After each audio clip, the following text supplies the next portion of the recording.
Would you like to know what really turns me on? Here it is. People who come from intensely painful backgrounds filled with all kinds of challenge, struggle, welfare, bad health, who knows, and they rise up, they figure out how to turn it all around, and then they do it consistently until they are successful. And then they aim for even higher ground, never getting comfortable like maybe they did in the past that led them to being in such a bad situation. I'm here in Dallas, Texas over the weekend. It's the middle of July 2012, and I have come across all kinds of people who realize the importance of investing in themselves to overcome those struggles and challenges. I saw people that sold their cars and their personal belongings just so that they could have the money to invest in themselves. In this particular instance, it was a Danny Johnson seminar. And you factor in the hotel stay, the food, the airline ticket, and the cost of the ticket for the event and all that. I mean, this is easily $1,000 kind of trip. And most people do not have an extra $1,000 laying around that they can spend on developing into themselves. But here it is.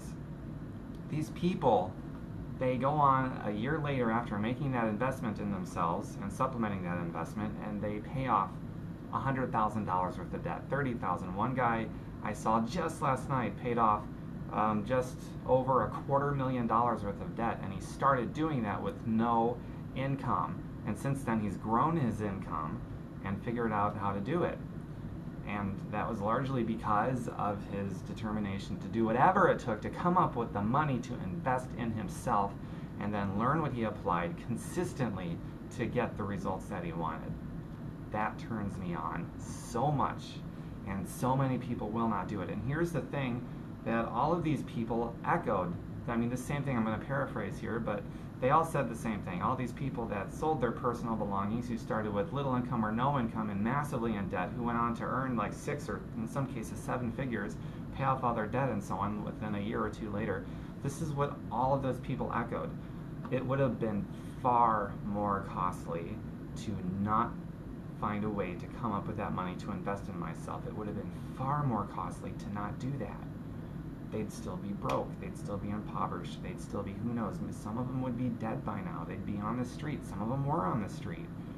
It would have been far more costly for them not to come up with that money to invest in themselves and then apply what they learned. That was the same thing that all of them were echoing. And they go on to say, all those people out there, which is most people, all those people who use the lack of money or no money as an excuse to not come up with the money or to sell their personal belongings or to do whatever it took to start investing in themselves, all those people that use the lack of money as an excuse, they immediately cut off their opportunity to get ahead with that terrible, poisonous mindset. Immediately. I mean, if you're one of those people, I used to be one of those people, and I ended up one step away from being homeless. My ego was so big that I couldn't see, I'm not going to put out that kind of money. I mean, how many of you do that? Oh, that's too expensive. I don't have it. I'm not going to do it. That's a poverty mindset. That's why you're in poverty. It's that terrible, terrible mindset. And I'm speaking on behalf of myself, and I'm speaking on behalf of all these people that came from a place of no income, no job, almost homeless. Some of them were homeless, and they just started doing whatever it took. I'm not kidding. They sold their cars, jewelry, personal belongings, whatever it took, and they came up with the money to invest in themselves. They applied what they learned consistently. They came out of the mess, totally turned everything around. All the while, most people make excuses. I don't have the money, so I'm not going to do it. Immediately, if you have that mindset, you immediately cut yourself off from ever coming out of that situation that you're in, and pretty much guaranteeing that you're going to stay where you're at and things will get worse. How does that feel? That does not feel good. If you don't kill the excuses along with your ego, invest in yourself, and if you don't learn how to grow from where you've been planted, and I don't think that you are going to learn to grow from where you've been planted if you don't give yourself the benefit of investing in yourself so that you can learn how from other people who did it themselves. Hello, Dana. I will call you back right after this video, I promise. So anyway, Invest in yourselves. There's a huge, I cannot underscore that enough. If you're broke, I know the feeling. For those of you that don't know my own story, I was one step away from being homeless. My job was offshore to India, no fault of my own. I had no control over it whatsoever. And at first, my mindset was pretty poisonous. It was just like most other people's out there. I couldn't get what I wanted because I didn't have the money, and that was my belief. It's a very limiting poverty belief, and most people share that sentiment. You have to begin working on that and breaking out of that limited way of thinking, or your life is going to be very limited. The way that you feel is going to be very intensely limited to one focus of feeling bad, and it's not going to be an easy life. Even though you went for the easy, maybe the shortcut, in the end it turns out to not be, the shortcut isn't so easy after all. It's actually much more difficult to live that way than it is to live a worthwhile life, even if it includes selling some personal belongings at first, so that you can get what you need in your brain and the materials and whatever else to begin growing from where you've been planted. That's the key, to grow from where you've been planted. And the beautiful thing about that philosophy is it applies to everybody. If you're a millionaire, a thousandaire, a hundredaire, or completely broke and destitute, grow from where you've been planted and do whatever it takes to learn to grow from where you've been planted. That's it.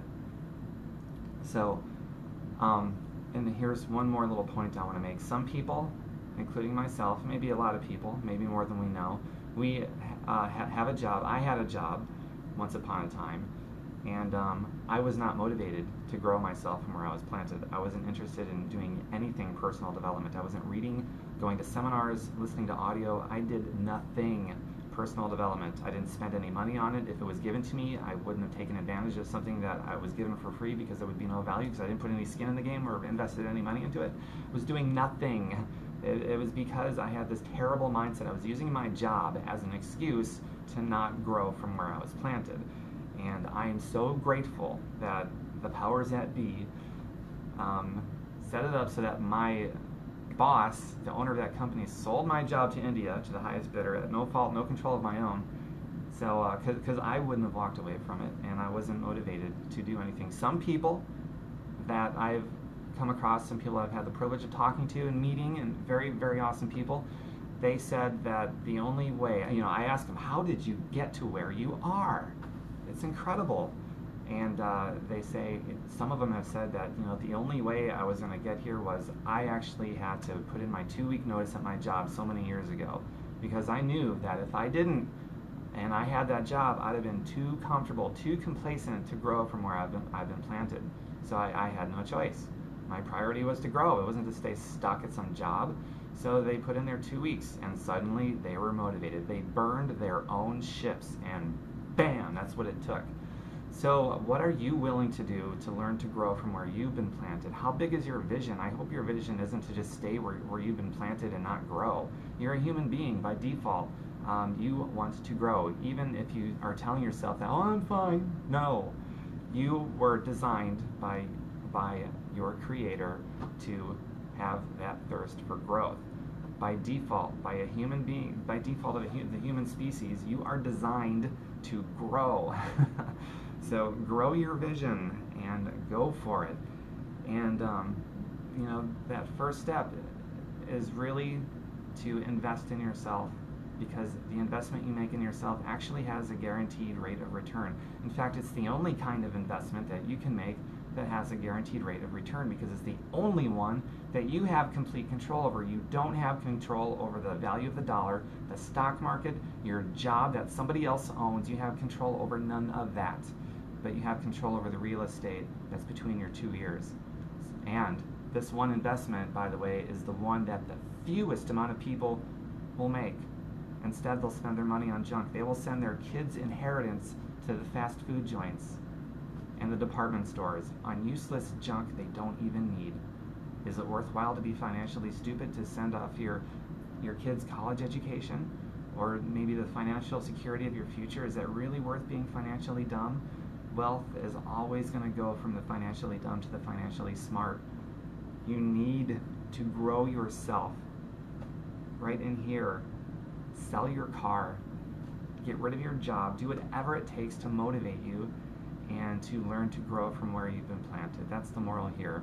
And if you don't, it's far more costly not to. To continue to use the same old excuse, I don't have time, I don't have the money, so I'm not going to do it. You just cut yourself off from ever having more, and you did it yourself. It's an inside problem, but it's also an inside solution. And we have the gift, the power of changing our minds whenever we want to. That's a good gift to have. Have a wonderful day, everyone. If you'd like to tell me how you're doing, and maybe you just need some help, then if I can be of service to you, if there's anything I can do to help, let me know. I'm here. I have been on both sides of the fence, believe me. Thanks, everyone. Have a wonderful day.